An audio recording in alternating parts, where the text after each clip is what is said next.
2017 was a pretty good year for games, with amazing titles like Star Wars Battlefront 2 and Destiny 2 leading microtransactions into a whole new world. The two games absolutely revolutionized the way that we see microtransactions. I'm so glad that microtransactions exist, and I just really... But honestly, I had a pretty good 2017 when it came to games, and here are some of the games that I played that are the top on my list. Doki Doki Literature Club is a game unlike any other that I have played this year. Doki Doki Lit Club is one of those dating sim games where you get to pick a waifu to romance and it's all cute and shit. Then things get real interesting. Now I'm going to spoil this game, so if you haven't played it yet, go check it out and then come back to this video. I'll give you 5 seconds. Okay? Bam! The game suddenly takes a dark turn. What did I just fucking say? The game suddenly starts throwing all these curveballs at you, and the game is clearly not what you expected it to be at all. It's dark and it's depressing, yet it still makes you think and feel for these characters. And I have become utterly obsessed with this cult phenomenon that has hit YouTube like a dump truck. It gets 5 out of 5 fish.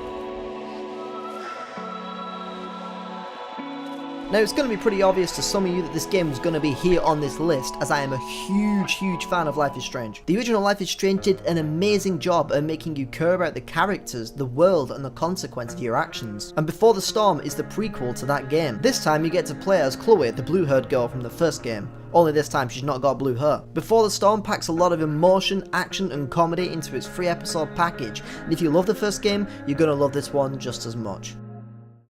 5 out of 5 dish.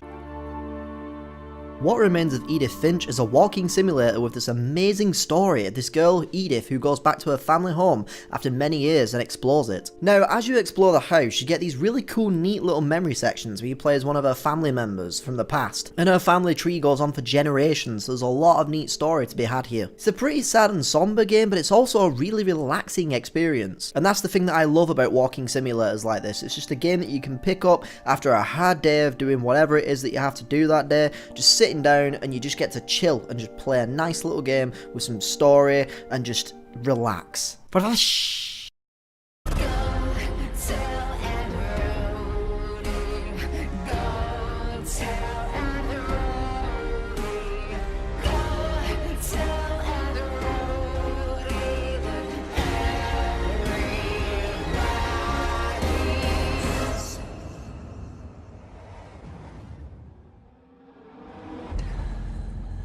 Resident Evil 7. For a long time now, Resident Evil has just become this laughing stock of a game series. Like, you got Resident Evil 4 over here, and it's like, yeah, this one was pretty good. It was different, but it was good. And you got Resident Evil 5, which is like, fucking, what? And you got Resident Evil 6, which is just...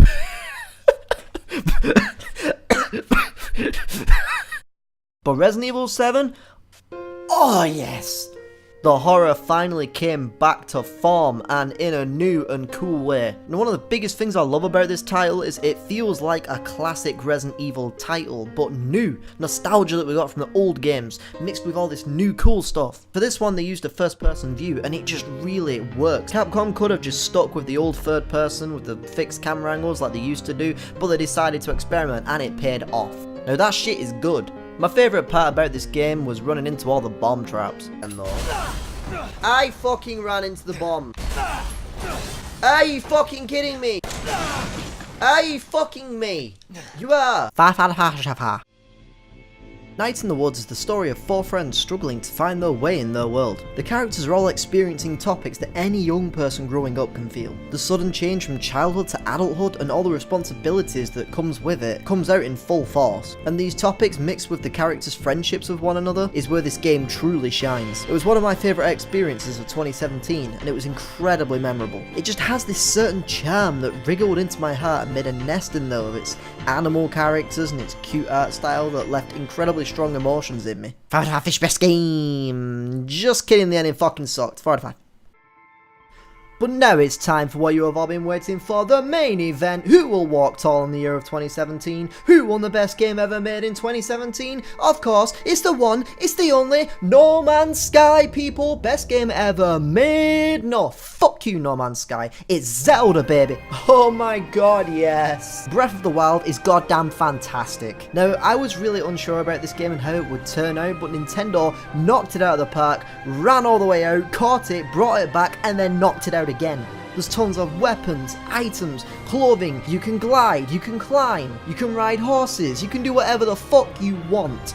And it feels so exhilarating. I stop every time I find a shrine because I feel the need to do everything in this game. I want to do it all in this game. If you have not played this game yet, what the fuck are you waiting for? Go get it right now. No, I'm being serious. Get your clothes on, get your shoes on, get outside right now, go buy this game. I'll be sat here waiting for you playing some more Battlefront 2.